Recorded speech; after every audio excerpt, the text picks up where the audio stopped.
Olá, boa noite. Boa noite. Estamos ao vivo para a nossa live de segunda-feira. Espero que estejam todos bem. Vamos aguardar aí todo mundo entrar. Hoje nossa live é um assunto bem legal, né? Falar sobre gasometria arterial. Então é bem comum na unidade de terapia intensiva. E eu vejo muito dos meus alunos essa dificuldade para realizar, né? Para saber interpretar, né? Existe uma certa, acho que uma certa dúvida, enfim, dos alunos de saberem interpretar o exame de gasometria arterial e, além de interpretar também, como corrigir, o que faz com esses dados depois, né? O que esses dados quer mostrar pra gente. Então, hoje o tema da nossa live vai ser gasometria arterial, né? Mas antes eu tenho alguns recados, tá bom? Então vamos para os recados. Então, o primeiro recado, que é uma notícia muito boa para você, tá?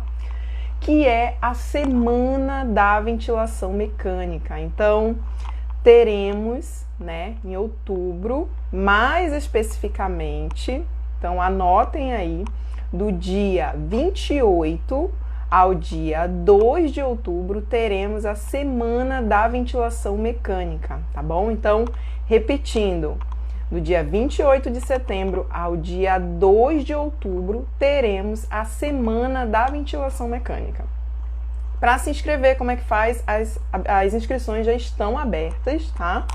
Então, não deixa para a última hora, porque eu sempre costumo passar, né? A gente tem alguns materiais que eu costumo passar para poder praticar, né, a aula, participar da semana. Quem participou da jornada FPS viu que a gente teve um livro de trabalho, eu passei alguns exercícios para serem realizados.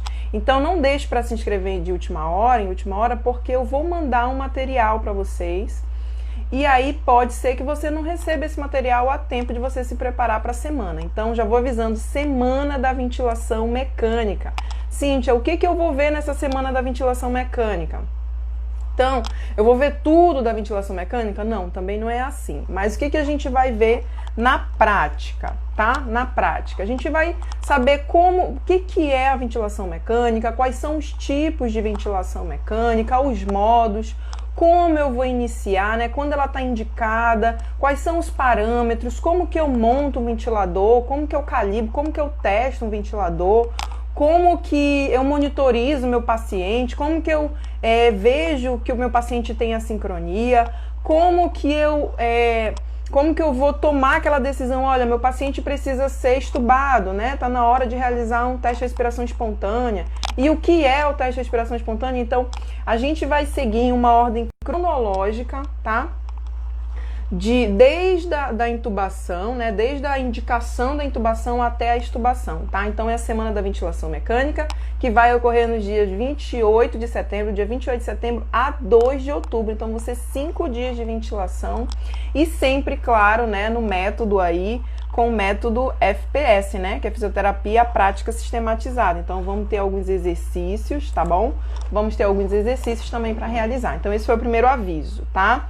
Segundo aviso, a partir da semana que vem eu vou fazer uma série de lives que vai ser o esquenta, né? Não tem o esquenta do show, enfim, nós vamos fazer um esquenta, nós vamos fazer um aquecimento da semana da ventilação mecânica. Como que vai ser essa série de lives? Vão ser temas também abordando sobre ventilação mecânica. Vou falar sobre insuficiência respiratória, vou falar sobre...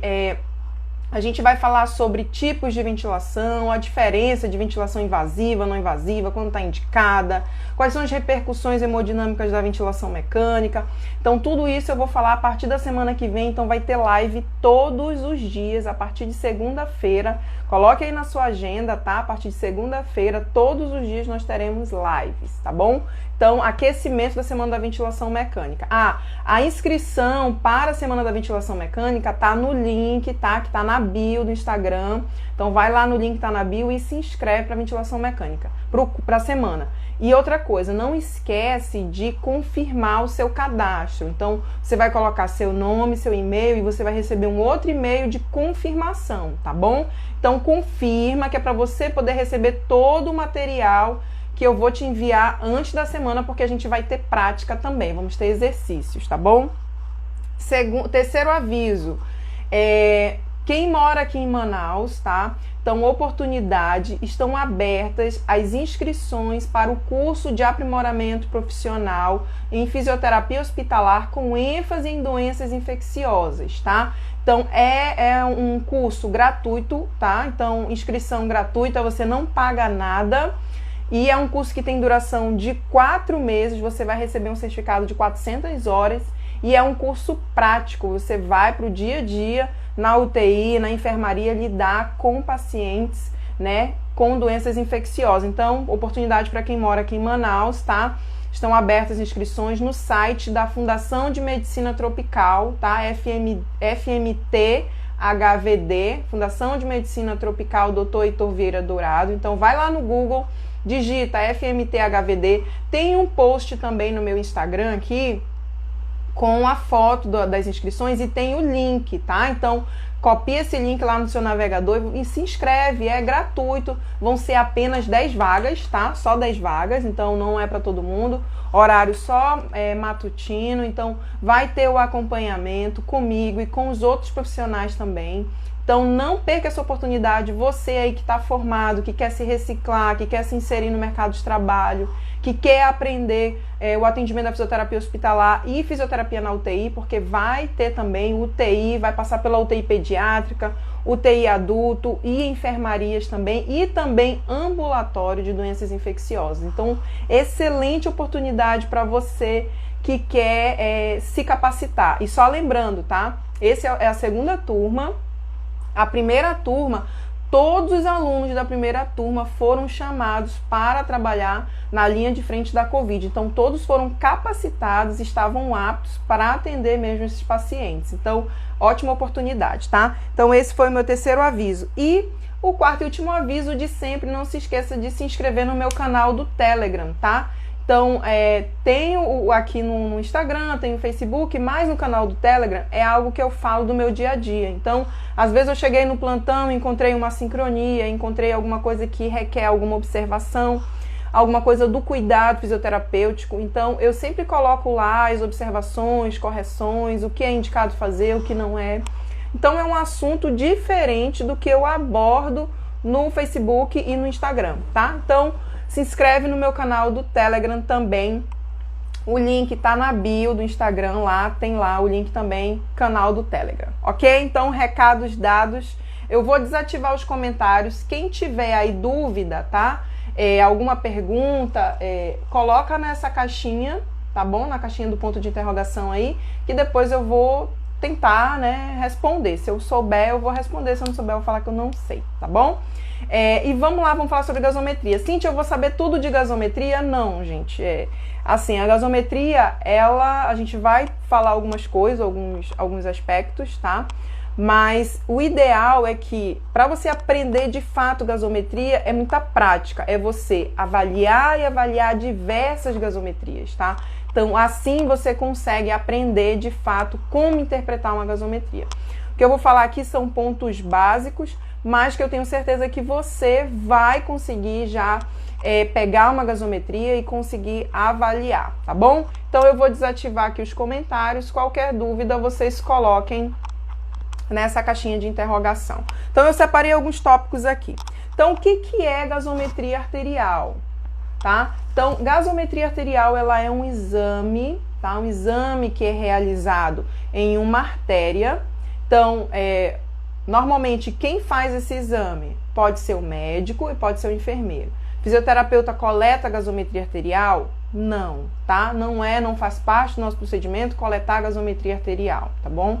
Então, o enfermeiro, normalmente é o enfermeiro quem coleta, e a gente avalia essa gasometria arterial. Fisioterapeuta pode solicitar a gasometria arterial? Pode. Fisioterapeuta pode solicitar a gasometria, tá bom? E é um exame realizado, então o enfermeiro vai lá com uma seringa e aí ele vai coletar esse sangue de uma artéria.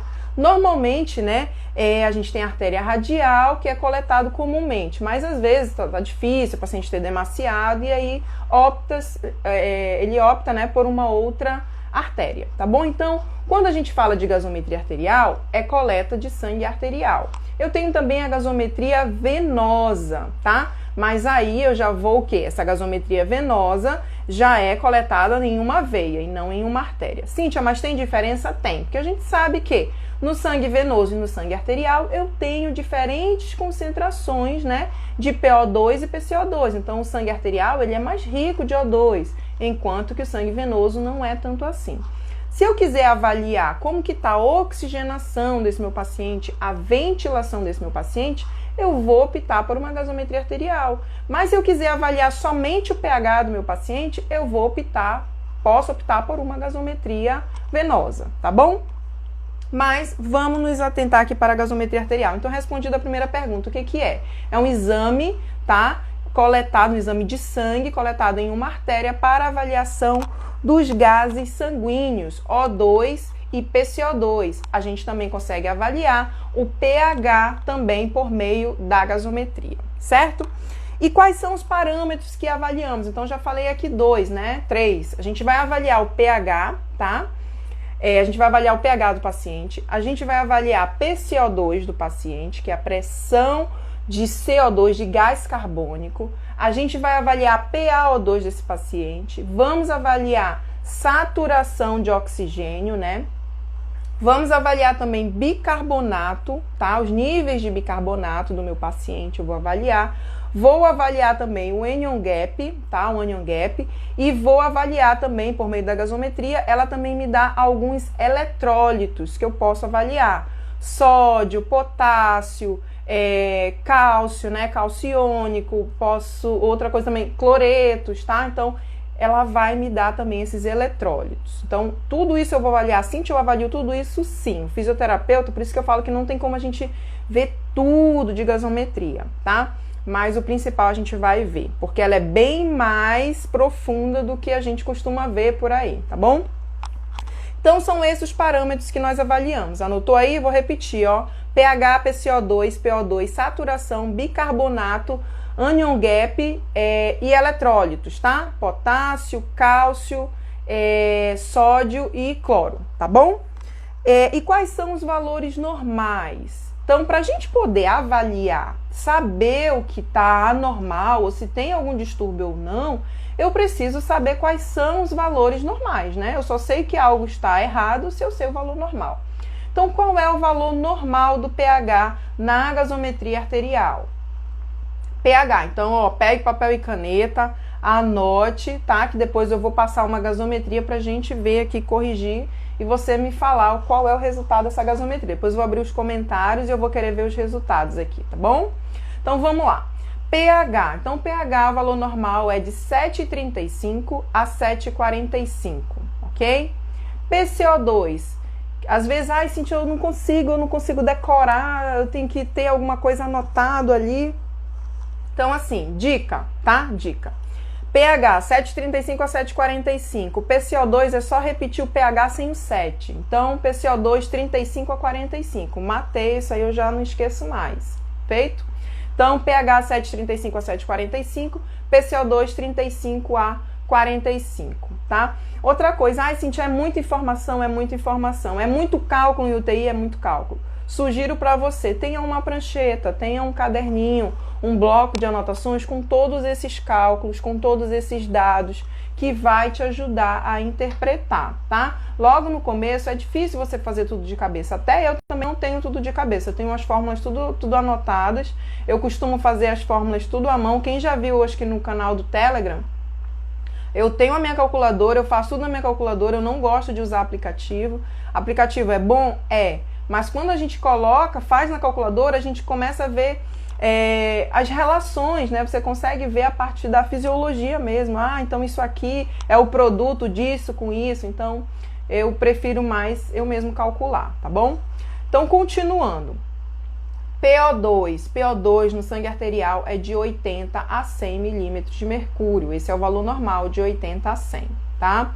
Saturação normalmente maior que 95% e bicarbonato de 22 a 26 miliequivalentes litros. Importante, cada laboratório, cada gasômetro, né? Quem lê esses exames, né? Eu esqueci de falar, inclusive.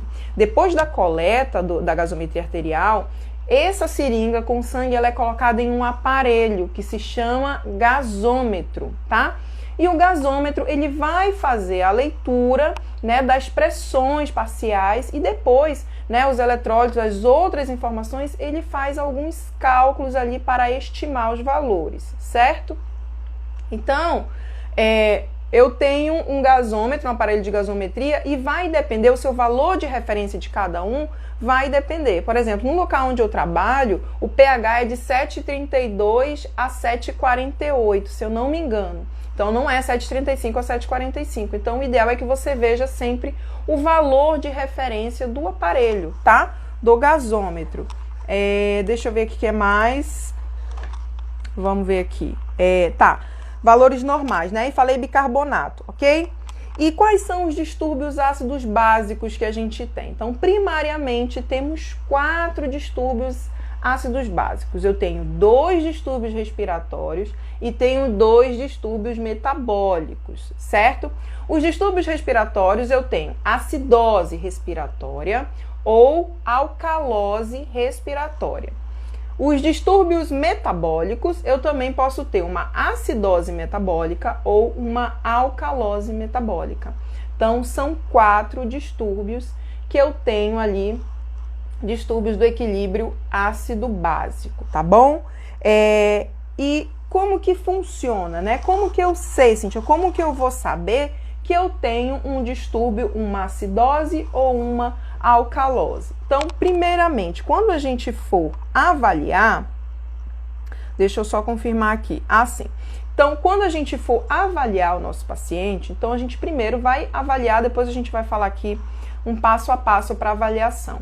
Mas quando a gente for avaliar, a gente vai avaliar o pH, né? E vamos ver se esse pH estiver menor que 7,35. Então, a gente lembra que o pH é 7,35 a 7,45. Se esse pH está menor que 7,35, o meu paciente ele tem uma acidemia, tá? Cíntia, não é acidose? Não, não é acidose. Não é acidose ainda, porque eu estou avaliando apenas o pH. Então, eu vejo muita gente avaliando o pH e fala acidose. Não. Quando a gente está avaliando o pH, a gente está falando de acidemia ou alcalemia. Então, eu tô lá vendo o meu pH e eu vi que o meu pH está 7,30. Opa, 7,30, Cíntia, é menor que 7,35. Então, meu paciente tem uma acidemia, tá bom? Avaliei o meu pH, aí eu vou avaliar o quê? PCO2. Então, eu vi que eu tenho uma acidemia. Importante a gente lembrar quem é inscrito, tá? Eu acho que eu mandei um e-mail hoje, quem é inscrito para receber todas as informações, eu mandei um e-mail hoje falando desses 10 tópicos que eu ia discutir hoje, mandei uma figurinha lá para interpretar os exames, tá? Quem recebeu, chequem seus e-mails que tem uma figurinha. Então, vamos lá. Quando a gente for avaliar, lembrem-se sempre, eu tenho pH e bicarbonato, eles são diretamente proporcionais. Cíntia, o que quer dizer que são diretamente proporcionais? Significa que se o meu bicarbonato cair, o meu pH vai cair também. Se o meu bicarbonato subir, o meu pH vai subir também. E é assim que eu vejo se eu tenho um distúrbio metabólico. Porque o pH ele vai acompanhar as oscilações do bicarbonato, tá? Se eu tenho agora um pH e o PCO2, eles já não são mais diretamente proporcionais. Eles são inversamente, tá? Inversamente proporcionais. Como que eu gosto de avaliar a gasometria, que eu ensino inclusive para meus alunos? Coloque uma setinha, tá? Coloque setinha para cima e setinha para baixo. Depois vai ficar automático na sua cabeça. Então, você pegou uma gasometria, você vai avaliar o pH. Nessa que a gente falou de 7,30, eu tenho uma acidemia, setinha para baixo. Agora, nós vamos avaliar o quê? PCO2. PCO2 é de 35 a 45. E aí, digamos que o meu PCO2 está ali de 50. Opa, então eu tenho o meu PCO2 aumentado. Então, se a gente for avaliar as setinhas, eu tenho um pH baixo e eu tenho um PCO2 alto. Elas estão inversamente proporcionais. E isso está me dizendo que eu tenho um distúrbio respiratório. Eu tenho aqui uma acidose respiratória, a princípio, porque ainda falta eu avaliar o meu bicarbonato. E aí, digamos que eu avalio o meu bicarbonato e meu bicarbonato está lá 22, né? Então, eu tenho um distúrbio primário, né, único, que é uma acidose respiratória pura, tá? Porque eu tenho pH de 7,30, PCO2 de 50 e um bicarbonato ali de 22, 23, né, 22, dentro da faixa de normalidade, tá bom? Então, é importante a gente saber avaliar e observar o quê? O pH, PCO2 e bicarbonato para avaliar os distúrbios ácido básico, tá bom? Falei dos distúrbios que eu tenho e aí eu tenho as respostas compensatórias, como que reagem, né? Como que são essas respostas compensatórias? O que a gente vai fazer? Então, toda vez que o meu paciente ele apresentar um distúrbio do equilíbrio ácido básico, o próprio corpo, o próprio organismo vai tentar compensar esse pH, tá? Ele vai compensar esse pH, ele vai tentar normalizar esse pH. E o que a gente precisa lembrar do mecanismo compensatório? Que toda vez que eu tiver, então vamos lembrar aqui, vamos fazer rapidinho, a gente tem aqui ó, o componente respiratório é o pulmão, né? E o componente metabólico é o rim, tá? É renal. Então, toda vez que eu tiver um distúrbio respiratório, quem vai compensar é o metabólico, tá bom? E toda vez que eu tiver um distúrbio metabólico, quem vai compensar é o respiratório. Então, os mecanismos, as respostas compensatórias, elas são dadas dessa maneira, visando o quê? Qual o objetivo? De normalizar esse pH, tá bom? Então, vamos pegar aquele nosso exemplo. Eu tenho meu pH de 7,30 com PCO2 de 50. E aí, o que vai acontecer? Eu tenho uma acidose respiratória. Para tentar compensar, o que o meu bicarbonato teria que fazer? Bem, o meu bicarbonato, eu tenho aqui acidose, né? pH baixo e PCO2 alto. O que o meu bicarbonato ele vai ter que fazer? Ele vai ter que subir, né? Vai ter que elevar-se para poder compensar esse pH. O mecanismo, as respostas compensatórias, normalmente eu costumo ensinar para os meus alunos que ela é Maria vai com as outras, tá? Entendam isso. Respostas compensatórias é típico da Maria vai com as outras. O que significa isso, Cíntia? Se o meu PCO2 subir, para compensar, o meu bicarbonato vai subir. Se o meu PCO2 cair, para compensar, o meu bicarbonato vai cair. Maria vai com as outras. Mesma coisa metabólico. Se o metabólico subir, o meu PCO2 vai subir também para tentar compensar. E se o meu metabólico cair, o PCO2 vai cair também para tentar compensar, tá? Essa é a resposta compensatória. É assim que funciona. Lembrando que a resposta compensatória, se eu tenho um distúrbio metabólico, né? E quem vai responder, quem vai corrigir, ter essa resposta compensatória é o respiratório, a resposta respiratória ela é mais rápida do que a resposta metabólica. A resposta metabólica ela é mais lenta, tá? Então ela demora às vezes dias, enquanto que a resposta ali do distúrbio respiratório ela é mais rápida, tá? Ela tem uma reação mais rápida, tá? Outra coisa, resposta compensatória, Cintia, como que eu avalio se está tendo compensação ou não? Normalmente, as respostas compensatórias, elas são avaliadas por meio de fórmulas. Então, dependendo do distúrbio que eu tenho, eu vou aplicar uma determinada fórmula para saber se está tendo compensação ou não. Vou dar um exemplo para você. Digamos que eu tenho aqui o meu paciente que ele tem uma acidose metabólica, né? Digamos que meu paciente tem uma acidose metabólica. Vamos pegar lá aquele meu paciente com 7,30 e de pH, mas agora ele tem um bicarbonato de 18, tá? Meu paciente tem um bicarbonato de 18. E aí, eu preciso saber se o meu PCO2, né, tá compensando esse bicarbonato. Para ele compensar, ele tem que fazer o quê? Se o meu bicarbonato tá baixo, olha, a Maria vai com as outras. O que tem que acontecer? O PCO2 tem que estar baixo também.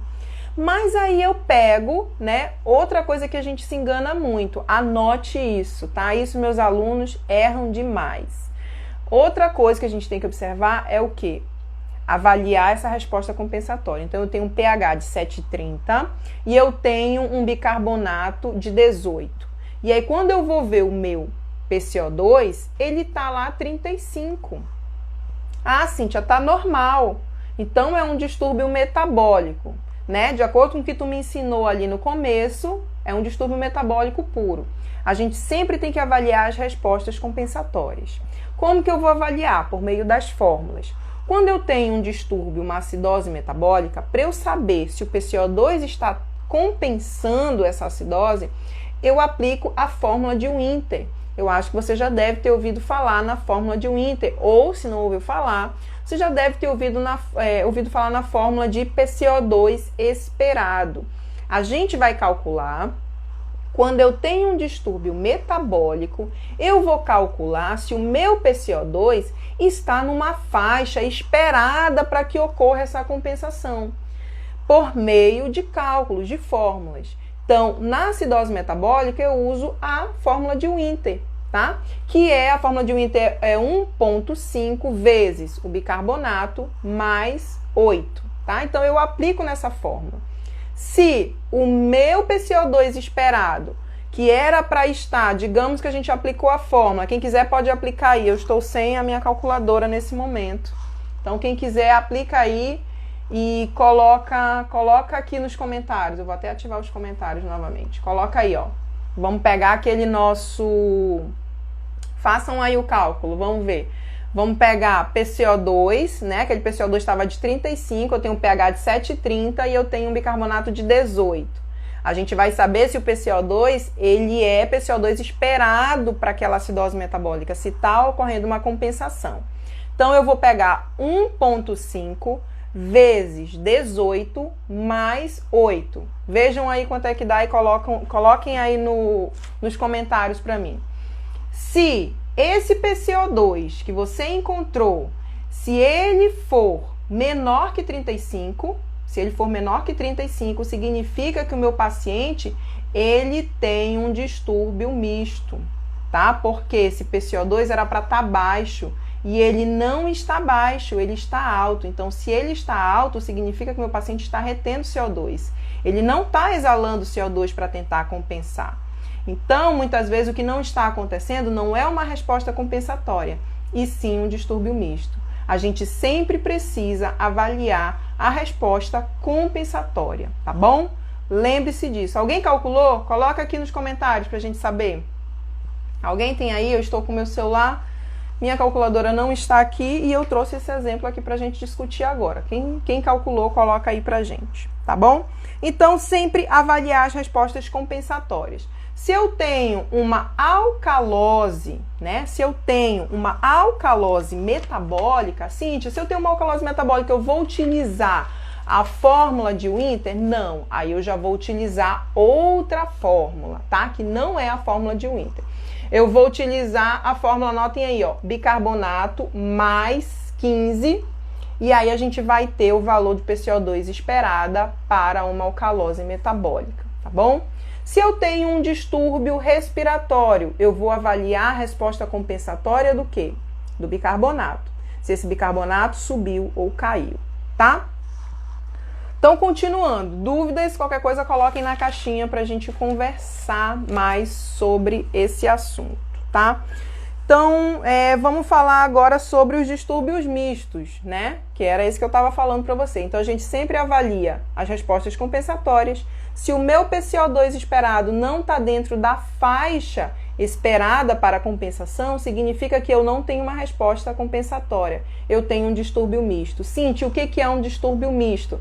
É quando eu tenho de dois ou três distúrbios independentes acontecendo ao mesmo tempo. Cíntia, eu posso ter 3 distúrbios? Posso. Eu posso ter uma acidose metabólica com uma alcalose metabólica mais uma acidose respiratória? Posso, tá? Posso. Mas aí a gente já vai entrar o quê? Na avaliação do anion gap, que aí a gente avalia, né? Toda vez que eu tenho uma acidose metabólica, a gente avalia o anion gap. O que é um anion gap, Cíntia, que você falou lá no começo? A gente tem que lembrar da lei da eletroneutralidade, tá? O corpo, ele tende a igualar os ânions e os cátions. Então, a gente tem ali, é algo que eu vou, né, a gente consegue aprofundar um pouco mais quando a gente vai, tem a gasometria, tem o quadro clínico do paciente, a gente consegue observar isso, tá bom? Então, vamos lá. A gente tem a lei da eletroneutralidade. Para a gente calcular o anion gap, né, normalmente a gente calcula quando tem uma acidose metabólica para saber se essa acidose metabólica ela é decorrente de quê? De um anion gap aumentado, eu estou perdendo muita base, eu retendo muito bicarbonato, ou se é uma acidose ali hiperclorêmica, se está aumentando o meu cloro. Dependendo desse tipo, né, dependendo do diagnóstico, dependendo do tipo da acidose metabólica que eu observar pelo anion gap, eu tenho um determinado, né, eu posso suspeitar de uma determinada doença de base, tá bom? Então, a gente precisa saber avaliar? Precisa, tá? Mas a gente só avalia o anion gap quando a gente tem o quê? Uma acidose metabólica. Continuando, então a gente vai sempre pegar para avaliar o anion gap, eu tenho o sódio, né? Que ele tem uma carga elétrica negativa, e aí eu vou avaliar os cátions, né? Não, os cátions, que é o sódio, e aí eu vou avaliar os ânions, que é o bicarbonato e o cloro. A soma de bicarbonato e cloro menos o sódio, eu vou ter ali o anion gap, tá? Então, sódio, digamos que eu tenho um sódio de 135, meu paciente tem um sódio de 135. E digamos que o meu paciente ele tem ali um cloro de 100 e digamos que ele tem um bicarbonato de 22. Então, meu paciente ele tem ali 122. Então, eu tenho 135, né? Menos 122, certo? Esse é o cálculo do anion gap. Eu vou saber quanto que tá essa diferença para saber se eu tenho um paciente com uma acidose metabólica com anion gap aumentado ou se é hiperclorêmica. E aí, se a gente pegar essa resposta, 135 menos 120, o que eu vou ter ali? 22, né? 122. O que eu vou ter ali? Qual é a resposta que eu tenho ali, né? Essa resposta é o meu anion gap. E normalmente o valor normal do meu anion gap é entre 6 a 12, ou dependendo, tem alguns que consideram de 8 a 12, tá? Mas isso, o ideal é a gente discutir realmente beira-leito com uma gasometria para avaliar esse paciente, certo? Então, assim que a gente avalia as respostas compensatórias e os distúrbios mistos, dependendo, né, esse meu paciente, ele pode ter uma acidose metabólica com uma alcalose metabólica mais uma acidose respiratória. Ele pode ter 3 distúrbios ao mesmo tempo, sim, considerando, né, caracterizando um distúrbio misto, tá bom? E aí, como que a gente avalia a gasometria passo a passo? Como que a gente faz isso? Então, a gente vai pegar, tendo uma gasometria, trazer uma gasometria, mas acabei que eu esqueci, mas vamos lá. Então, o que a gente vai pegar primeiro? Peguei a gasometria do meu paciente, eu vou avaliar pH. Como é que está esse pH? Eu vou olhar para o pH do meu paciente inicialmente. Como é que está o pH? O pH está normal ou o pH está alterado? Como é que está?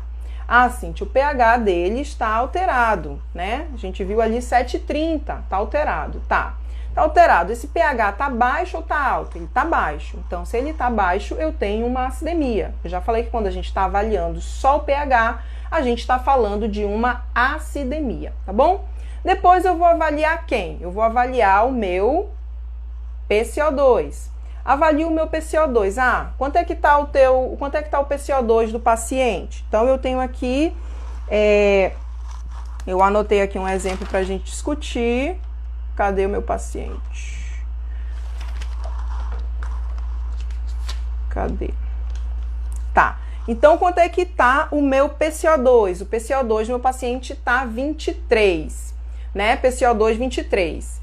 E quanto é que está o bicarbonato do meu paciente? Tá, digamos que esteja ali 10, né? Então eu tenho um bicarbonato de 10. Vou baixar mais esse pH aqui, que agora que eu achei minha continha aqui, tá? Então eu tenho... Agora que eu achei meu exemplo aqui. Então eu tenho um pH, vamos pegar um pH de 7,25. O meu paciente tem um PCO2 de 23 e um bicarbonato de 10. Cíntia, o que esse paciente tem? Então, avaliei pH, acidemia. Avaliei bicarbonato. Bicarbonato tá o quê? Bicarbonato está baixo. Se eu tenho pH baixo, bicarbonato baixo, lembrem daquelas setinhas que eu ensinei para vocês, eu tenho uma acidose metabólica. Mas, Cíntia, eu vi aqui que o PCO2 está baixo. Não é uma acidose respiratória? Não, porque a gente sabe que para ter uma acidose respiratória, o meu pH e PCO2, eles precisam estar o quê? Inversamente proporcionais. E o que está acontecendo aí, Cíntia? Já que esse PCO2 está de 23 e está baixo, está ocorrendo um mecanismo compensatório, tá? Se eu for jogar na fórmula de Winter, eu vou ver que esse meu PCO2 esperado é 23, é exatamente o valor que estava na gasometria. E se eu tenho esse valor, eu digo que eu tenho uma acidose metabólica compensada. Lembrem-se, um pH normal não quer dizer que eu tenho uma gasometria, né, um distúrbio ali do equilíbrio ácido base compensado. Não quer dizer isso. Gasometria normal, né, pH normal, não quer dizer que eu tenho um distúrbio compensado, tá bom? Eu vou avaliar a resposta compensatória. Se o PCO2 estivesse, o PCO2 ou se o bicarbonato estiverem na faixa esperada, significa que eu tenho uma compensação, tá bom? Então, eu avalio primeiro o meu pH, vejo qual é o distúrbio, depois eu avalio o meu PCO2, né? Avalio o PCO2 e avalio o bicarbonato. Cíntia, mas só isso? Não. Eu consigo avaliar também a oxigenação do meu paciente. Eu consigo saber se meu paciente ele está com uma hipoxemia ou com uma hiperoxemia. Como que eu vou avaliar? Por meio da PO2. Então, eu tenho PO2 normalmente de 80 a 100. Se o seu paciente está lá com uma gasometria e essa gasometria veio uma resposta ali de 70, né, uma PO2 de 70 milímetros de mercúrio, significa que seu paciente está com uma hipoxemia. Então, eu tenho uma acidose metabólica compensada com hipoxemia. Esse é o resultado da sua gasometria, certo? Então, a gente avalia também os níveis de oxigênio também do nosso paciente, tá?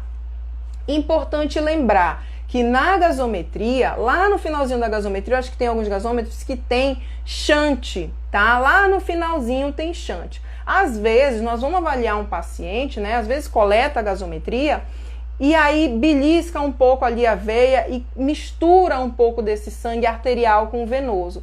E a gente consegue ver qual foi o percentual dessa mistura por meio do shunt, tá? Então, lá embaixo, se você tem um shunt maior que 10%, normalmente, significa que a mistura foi muito grande. E pode ser que esse PO2 que você esteja vendo não seja real. O ideal é que você veja, de fato, se o paciente tem, né, se a gasometria ela foi coletada adequadamente. Se não foi, ou sugere, se você precisar realmente dessa PO2 desse paciente, sugere-se que colete uma nova, né, faça uma nova coleta, ou dependendo, se não for tão, né, necessário assim naquele momento, você espera e tenta resolver o que precisa resolver, avalia o que dá para ser avaliado, e aí você solicita uma outra gasometria para realmente avaliar a oxigenação. Então, uma coisa que eu acho muito importante é você avaliar também o shunt da gasometria, principalmente quando você for avaliar a PO2 do seu paciente, tá? Que mais aqui? Então, cadê? O exemplo, né? Falei que ia trazer um outro exemplo aqui. Trouxe um exemplo aqui de um distúrbio misto. Então, se a gente tem, vamos pegar um exemplo aqui, ó, pH de 7,05, anotem aí, pH de 7,05, PCO2 de 55 e bicarbonato de 18, tá? Então, vamos fazer aquele passo a passo lá. Olho para o meu pH. Meu pH está normal ou está alterado? pH 7,05. Cíntia, está alterado. Tá, meu pH está alto ou está baixo? Cíntia, meu pH está baixo. Tá, então se ele tá baixo, eu tenho uma acidemia. Beleza. Vamos olhar agora o meu PCO2, né? PCO2 55. Como é que tá PCO2? É de 35 a 45. Cíntia, tá alto. Tá, se eu tenho, então, pH baixo e PCO2 alto e eles são inversamente proporcionais, eu tenho um distúrbio respiratório, certo? Certo. Só que é um distúrbio respiratório somente? Calma, a gente vai precisar avaliar o quê? O bicarbonato. Então, vamos lá. Bicarbonato, 18. Cíntia, meu bicarbonato normal é de 22 a 26 e tá 18. Tá alto ou está baixo? Ah, Cíntia, tá baixo. Então, se tá baixo, eu tenho pH baixo e bicarbonato baixo. Olha as setinhas diretamente proporcionais. Então, eu tenho um distúrbio metabólico? Tenho também. Eu tenho uma acidose respiratória e eu tenho uma acidose metabólica. Então, significa que eu tenho um distúrbio misto. Ok? Certinho? Beleza. E o último tópico aqui, como corrigir os distúrbios, né? Então, isso é uma pergunta muito comum dos meus alunos e, inclusive, né, dos outros físios, de todas as pessoas que trabalham, né, quando estão na UTI, querem corrigir a gasometria desesperadamente. E assim, quero lembrar uma coisa. O distúrbio ácido básico, ele acontece porque tem uma doença de base. Você não vai conseguir, você corrigir gasometria ali, é você corrigir um sintoma. Ah, o paciente está com dor, vou dar um analgésico. É basicamente isso. O que você precisa fazer? Corrigir a causa. Você pode remediar, ajustar um parâmetro, porque provavelmente um paciente que tem um distúrbio do equilíbrio ácido básico, né, considerável ali, esse paciente, ele pode ter aumento, né, da demanda, ele pode ter um aumento dessa demanda e aí ele pode desenvolver alguma assincronia paciente-ventilador por conta desse distúrbio. Pode ser, tá? Mas você não vai tentar corrigir aquela gasometria porque a gente não ventila a gasometria. Eu costumo ver, às vezes, um paciente, veja bem, um paciente, vamos pensar nesse paciente aqui para você entender o que eu tô falando. Vamos pensar num paciente obstrutivo, né, ali um paciente que estava num quadro agudo, né, de asma brônquica. Inclusive tem acontecido muito, eu tenho visto muito isso, os pacientes, principalmente os pacientes COVID, né, têm apresentado uma determinada limitação de fluxo respiratório, um broncoespasmo, né, esse padrão. E aí a gente sabe que o paciente, ele tem essa limitação do fluxo respiratório. Consequentemente, é um paciente que vai reter CO2. E aí o que muita gente faz para ventilar a gasometria, para corrigir a gasometria? O que muita gente faz? Aumenta essa frequência respiratória. Quando, na verdade, se eu aumentar a frequência respiratória, eu vou estar piorando o meu paciente. Eu vou estar aumentando a autopipe, causando hiperinsuflação dinâmica e eu vou estar piorando e retendo mais CO2 ainda. Porque o que o meu paciente precisa não é um aumento da frequência respiratória. O meu paciente precisa de um tempo expiratório maior. O meu paciente precisa de um esvaziamento pulmonar completo ali, e não de uma hiperinsuflação, não de uma autopipe, piorando ainda mais o aprisionamento aéreo. E aí, Cíntia, o que eu vou fazer? Eu vou corrigir essa gasometria? Não. Eu vou fazer uma boa ausculta nesse paciente, eu vou monitorizar graficamente esse paciente, eu vou ver se esse paciente realmente tem essa limitação de fluxo, e aí eu vou otimizar os parâmetros ventilatórios, botar uma frequência respiratória mais baixa, botar uma relação INZES maior, com tempo expiratório maior, e vamos iniciar a terapia inalatória, conversar com a equipe para ver essa terapia inalatória para que reverta esse broncoespasmo, reverta essa obstrução e veja também a causa. Por que esse paciente está apresentando broncoespasmo? Qual é a causa? Por que ele está apresentando essa retenção de CO2, tá bom? Então, antes de corrigir uma gasometria, a gente precisa avaliar o paciente, avaliar as condições. Isso que eu falei, esse exemplo que eu falei para vocês aqui é muito comum. Eu vejo isso muitas vezes. Então, aí aumenta a frequência respiratória, o paciente fica mais assincrônico, aumenta a pressão de pico e aí fica aquela loucura na ventilação do paciente, tá? Então, antes de corrigir uma gasometria, Cíntia, meu paciente então está retendo CO2, eu vou aumentar a gasometria para eu vou aumentar a frequência respiratória dele para ele exalar mais CO2. Não, cuidado, avalie qual é a causa dessa retenção de CO2. Ah, Cíntia, meu paciente ele tá ali hiperventilando, então eu vou tá, né, uma frequência respiratória muito alta, tá exalando muito CO2, eu vou reduzir mais a frequência respiratória dele. Avalie a causa da hiperventilação. Será que não é dor, né? Hoje, inclusive, eu vou até colocar no canal do Telegram, tá? Eu tenho que me lembrar. Hoje, inclusive, eu cheguei, tinha uma paciente taquipneica, tava com uma frequência respiratória de 42, né? Provavelmente essa paciente estava hiperventilando, mas essa paciente estava com dor, né? Ela estava com dor, ela estava desconfortável. Então, avalie o que estava acontecendo. Avalie o que está acontecendo com o paciente antes de só olhar para a gasometria, tá? Avalie o seu paciente. Individualize o seu atendimento, tá? Então, essa é a mensagem que eu tinha para falar para vocês sobre a correção dos distúrbios, tá? Então, a correção, a gente vai procurar a causa de base, corrigir a causa de base, investigar por que está acontecendo isso, e aí eu posso tentar otimizar, mas sempre de acordo com o meu paciente, sempre olhando interação paciente-ventilador.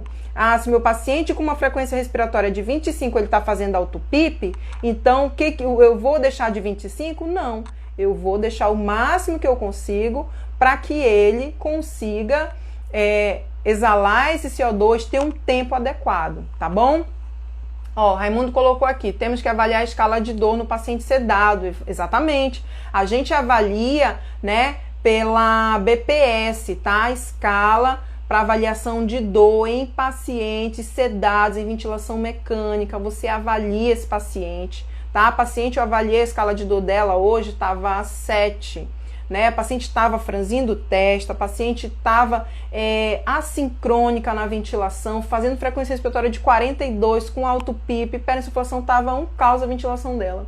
Avaliei a dor, depois que avaliei a dor, conversamos, né, com a equipe médica, todo mundo conversou, enfim, foi realizada uma analgesia e, gente, a paciente relaxou. Então, quando você sabe avaliar o paciente, né, sabe investigar o que é a causa. Eu já falei aqui sobre sinais que o seu paciente pode mostrar para você que ele está desconfortável, que tem alguma coisa que está incomodando ele. Porque o seu paciente entubado, o seu paciente sedado, ele não vai te falar, ó, Cíntia, eu tô com dor. Ele não vai te falar. Ele vai apresentar sinais que vão te dizer que esse paciente está desconfortável. Outro dia eu encontrei um paciente também taquicárdico, com frequência cardíaca de 140, pressão arterial alta, e eu cheguei lá, o paciente estava com a perna, ele se mexia no leito, né? Era um paciente neurológico, ele se mexia no leito, só que ele imprensou o joelho dele na grade da cama e estava imprensado lá. Aí eu fui lá, posicionei, ajustei, pronto, o paciente melhorou. Então, muitas vezes, o paciente está fazendo uma frequência respiratória, está fazendo uma sincronia, uma briga, né? Como costumam conhecer ali, uma briga com ventilador. Pode ser que seja dor, incômodo, secreção também, avalie, ausculte esse paciente. Secreção causa muito desconforto, você não, né? A gente não sabe o quanto é desconfortável o paciente estar secretivo, estar com secreção no tubo e não realizar uma aspiração. Às vezes você aspira o paciente relaxa, fica tranquilo, tá? Quem tiver dúvida, coloca aqui na caixinha, no ponto de interrogação. Eu vou aqui ver a dúvida. Ah, tá. Repita novamente a fórmula de Winter. Então, vamos lá. Fórmula de Winter, né? Repita novamente a fórmula de Winter da Demi Lopes. Então, a fórmula de Winter, tá? Anote aí. Notou aí? 1,5 vezes bicarbonato mais 8. Tá? Fórmula de Winter, ou quem conhece também, PCO2 esperado, tá bom? Isso quando a gente tem uma acidose metabólica. Então, lembrem-se disso, eu tenho uma acidose metabólica, eu quero saber se está tendo uma resposta compensatória, eu vou avaliar o PCO2 esperado. Se o PCO2 esperado estiver dentro dessa faixa que eu encontrei na fórmula de Winter, significa que eu tenho um distúrbio compensado. Lembrem-se, a compensação não é quando o pH está normal, tá bom? Eu tenho que avaliar avaliar o quê? O mecanismo de resposta compensatória. Se for respiratório é metabólico e se for um distúrbio metabólico é respiratório, tá bom? Da mesma forma, quando eu avalio as respostas compensatórias, eu consigo ver se eu tenho também um distúrbio misto, tá bom? Mais alguma dúvida aí? Alguém tem alguma dúvida que eu possa tentar responder? Gasometria é algo assim, eu prefiro falar de gasometria assim, beira-leito, com uma gasometria impressa, com meu aluno ali segurando a gasometria e eu sabatinando, perguntando o que é, como que avalia, faça as setinhas e para poder você conseguir visualizar. Eu espero ter conseguido passar esse conteúdo de gasometria para você, tá? Sugiro, vá na internet, pegue gasometrias. Gasometria a gente só aprende com a prática, tá bom? Praticando. Ai, Cíntia, às vezes meus alunos pegam uma gasometria, eles olham, ai, tá 7, não sei se o pH tá normal ou não tá. Você não vai aprender isso da noite pro dia. Você tem que avaliar a gasometria, todos os dias gasometria, e aí aqueles valores vão gravar na sua mente, tá? pH 7,35 a 7,45, a dica que eu passei para vocês, PCO2, é só repetir pH sem o 7, 35 a 45, bicarbonato de 22 a 26 e a gente tem PO2 também, que a gente avalia se o nosso paciente está com hipoxemia ou hiperoxemia, tá? Sempre também, outra coisa, gente, gasometria é muita coisa. Outra coisa que a gente tem que avaliar também, mas eu não vou aprofundar muito, tá? Mas já acende a luzinha aí para você, é avaliar a hemoglobina. Eu tenho a oxihemoglobina e eu tenho o percentual, a quantidade de metahemoglobina. Às vezes o meu paciente, ele tem uma metahemoglobina muito aumentada. Sente o que é a metahemoglobina? É aquela hemoglobina oxidada, é aquela hemoglobina que não vai mais se ligar ao O2. E ela está aumentada. Se ela está aumentada, significa que a quantidade disponível que meu paciente tem de hemoglobina para se ligar ao O2 é baixa. E se está baixa, não adianta eu aumentar a FO2 lá no ventilador do meu paciente, porque ele não tem hemoglobina para se ligar.